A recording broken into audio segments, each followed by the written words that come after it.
বইয়ের ওই জটিল আর খটমটে জীববিজ্ঞানের শব্দগুলো আজ একটু সরিয়ে রাখি। চলুন, আজ আমরা কোষের একটা দারুণ এবং একেবারে কার্যকরী মানচিত্র তৈরি করব।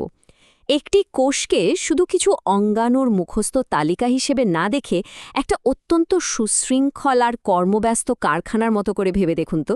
দেখবেন এর আণুবীক্ষণিক স্থাপত্যের প্রতিটি স্তর একদম জলের মতো পরিষ্কার হয়ে যাবে। এখন আপনাদের মনে একটা প্রশ্ন আসতে পারে, এই আণুবীক্ষণিক জগৎকে আসলে কে শক্তি যোগায়? কোষের মতো এত ক্ষুদ্র একটা স্তরে জীবন টিকিয়ে রাখার জন্য যে বিপুল পরিমাণ সমন্বয় আর শক্তির প্রয়োজন হয়, সেটা সত্যিই অবিশ্বাস্য। শ্বাস নেওয়া, হাঁটাচলা করা বা এই যে আমরা চিন্তা করছি, এর পেছনেও এই ক্ষুদ্র জগতে ঘটে চলা অবিরাম এবং নিখুঁত এক কর্মযোগ্য কাজ করে যাচ্ছে। আর এই কৌতূহলটাই হল আমাদের আজকের আলোচনার মূল ভিত্তি। আমাদের আজকের এই বিশ্লেষণের মূল ভিত্তি হল ২০১১ সালের এসেনশিয়াল ট্রেনিং সলিউশনস লিমিটেডের একটি চমৎকার ডকুমেন্ট, যেখানে কোষের বিভিন্ন উপাদানের মৌলিক সংজ্ঞায়ন দেয়া হয়েছে। প্রথম দেখায় এগুলোকে হয়তো কেবল কিছু বিচ্ছিন্ন তথ্যের তালিকা বলে মনে হতে পারে, কিন্তু আমরা এই বিচ্ছিন্ন তথ্যগুলোকেই একটা যৌক্তিক এবং কার্যকরী কারখানার বিভিন্ন বিভাগের মতো করে সাজিয়ে উপস্থাপন করব, যাতে প্রতিটি উপাদানের ভূমিকা আপনি খুব সহজেই ধরতে পারেন। তো কোষের এই পুরো কাঠামোটাকে আমরা মূলত 4টি প্রধান বিভাগে ভাগ করে নিতে পারি। 1. Command centre, 2. শক্তি এবং উৎপাদন, 3. লজিস্টিক্স এবং বর্জ্য ব্যবস্থাপনা, এবং 4.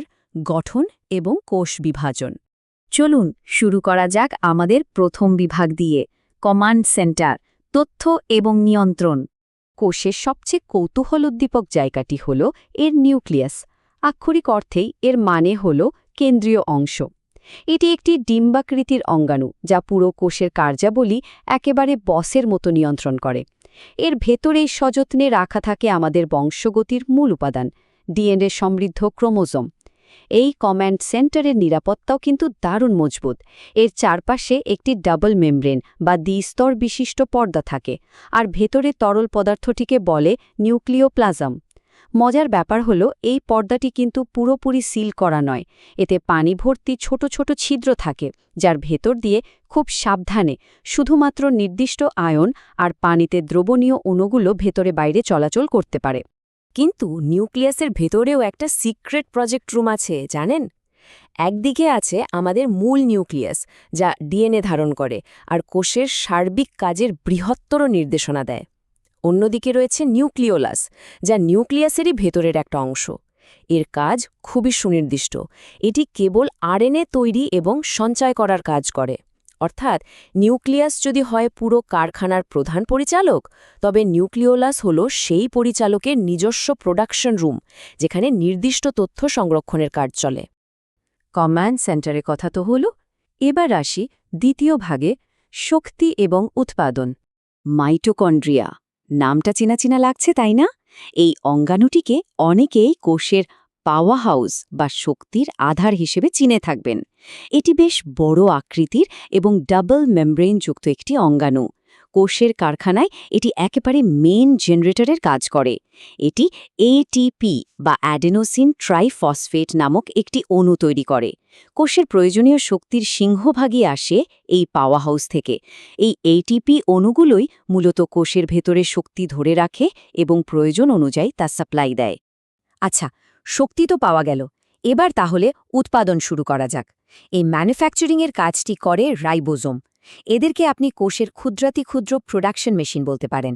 এরা সাইটোপ্লাজমে থাকে আর আরএনএ ও প্রোটিন ধারণ করে। মূলত এখানেই প্রোটিন তৈরির কাজটা সম্পন্ন হয়। আর হ্যাঁ, এই রাইবোজোমগুলো কিন্তু সাইটোপ্লাজমের ভেতরে স্বাধীনভাবে ভেসেও বেড়াতে পারে। আবার অনেক সময় এরা এন্ডোপ্লাজমিক রেটিকুলামের গায়ে লেপ্টে থেকেও নিজেদের কাজ চালিয়ে যায়। এখন জিনিসপত্র তো তৈরি হলো, কিন্তু এগুলো প্যাকেজিং করবে কে? এখানেই আসে গলজি বডির ভূমিকা। এটি দেখতে ঠিক যেন একটার পর একটা সাজানো প্লেটের স্তূপ। রাইবোজোমে যে প্রোটিন আর লিপিডগুলো তৈরি হয়, গলজি বডি সেগুলোকে সুন্দরভাবে প্রক্রিয়াজাত বা প্রসেস করে। শুধু তাই নয়, এটি এন্ডোপ্লাজমিক রেটিকুলামের এনজাইম কার্যক্রমকেও নিয়ন্ত্রণ করে।